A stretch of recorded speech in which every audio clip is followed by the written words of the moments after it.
Omusuubuzi w'omuceere mu Kisenyi Haji Shaban Chiwewa addukidde mu kkooti e Makindye n'awawabira omubaka omukyala ow'e Butambala Aisha Kabanda olw'okumulyaza amaanyi omuceere gwa bukadde 16. Kigambibwa nti omuceere yagugulira abalonzi mu biseera bya Ssekukkulu omwaka oguwedde kyokka okuva olwo azze amukubira amasimu ng'amwebalama. Essimu yali Rwanda n'ankubira essimu muw'omuceere gwa miliyoni 16 n'emitwalo 10.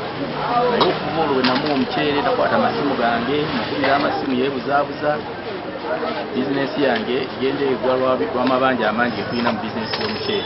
Agamba yawalirizibwa okuyita mu mikwano gye okutuuka ku mubaka Kabanda okumujjukiza okusasula ebbanja naye ne yeekwasa obusongasonga. Omukyala oyo tayagala kumpa ssente. Bwe mukubira amasimu tumidde abantu bangi kati Haji we wagamba yasinkana Aisha Kabanda emeka ng'eno enkolagana yaabwe gye yatandikira era abadde amutwala nga mwannyina nga ne mu kunoonya akalulu akamutuusa ku bwemupi yamukwasizaako. Agamba bannamateeka be bawandiikira Kabanda ne bawandiikira n'ekibiina ky'NUP ekimutwala naye byonna ne bitavaamu kalungi nga kati kwe kusalawo addukire mu kkooti e Makindye gye yagguddewo omusango.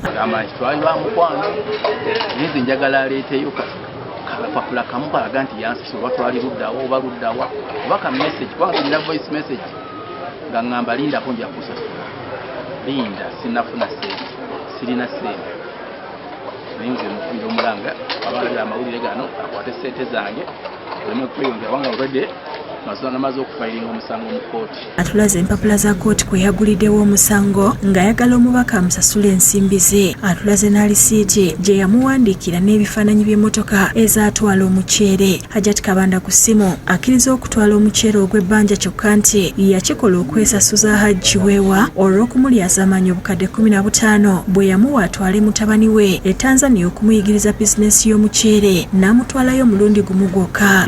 Haji nabula n'ensente zange n'omwana ntamuyigiriza mulimu gwe naagala omuyigiriza. Ne Desemba Haji ne musaba ampa omuceere. Ndoze yalowooza kirala naye nze nali muggyako ssente zange. Abakozi ba Haji Weewa abaatika omuceere bategeezezza nti baatika ensawo eza kilo 5-7. Loadinga emmotoka yali egenda ewaja Aisha Kabanda mu Desemba. Twamutikira omuceere n'atatusasula paka obudde buno.